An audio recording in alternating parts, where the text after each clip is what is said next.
Oh,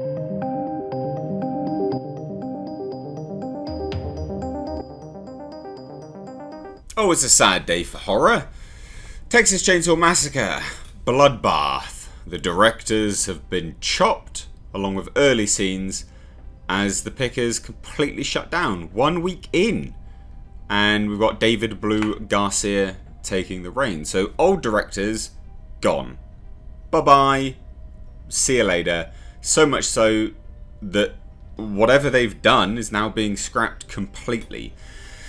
Now, I was looking into the directors, because the people who have been axed were Andy and Ryan Tohill. Now, it's important to kind of understand who they are and why there might have been an internal struggle, just before we kind of get to grips with what's actually been, revealed.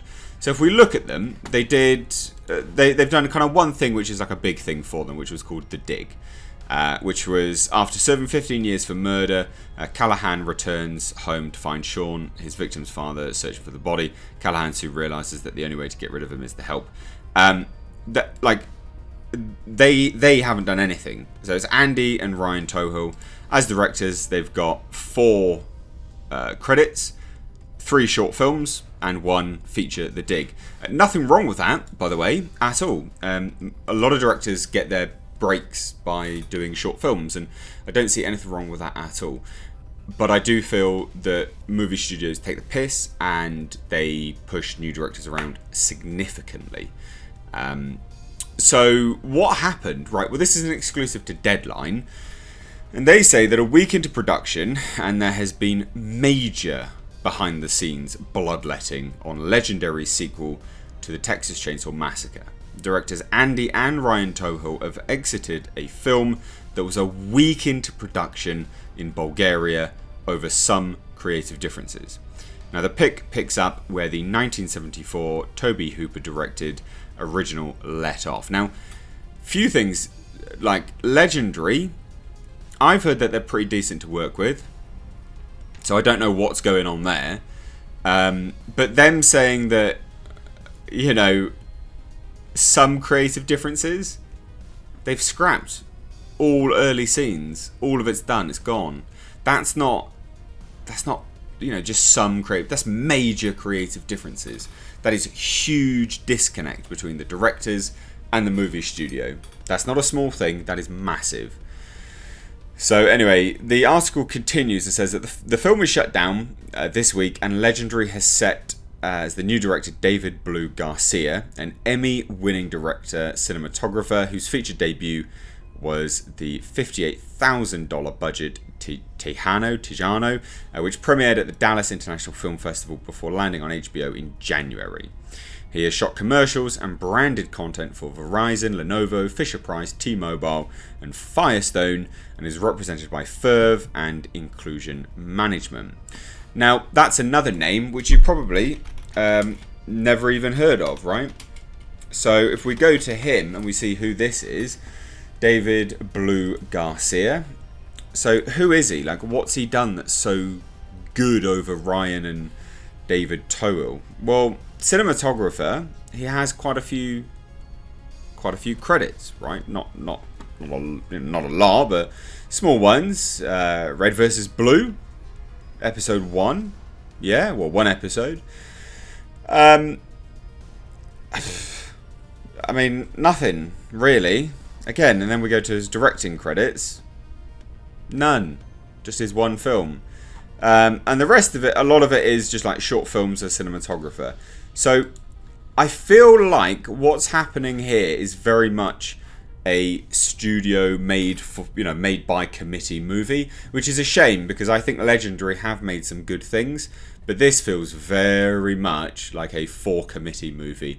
If they've had Ryan and Andy Tohill that's gone for creative differences, they couldn't push them around by the sounds of it, then they've got David Blue Garcia involved, someone who only has cinematography credits and 1 feature credit. I think it's because they can push him around. This is a shame. This is a shame. And I'm sure you can see that as well.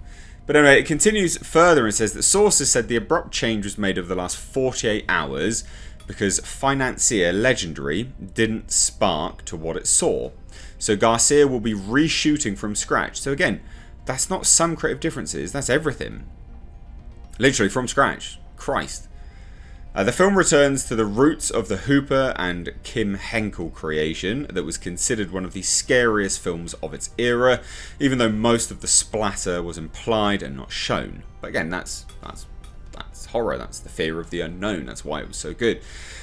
The present-day film brings Leatherface back to terrifying life for a new generation. While the film's shooting in Bulgaria, the new director hails from Texas, which was put on the map by the original film in an awful manner. So the Evil Dead and Don't Breathe director Alvarez produces with Bad Hombres, Rodolfo, and there's just all a bunch of names. It doesn't really matter.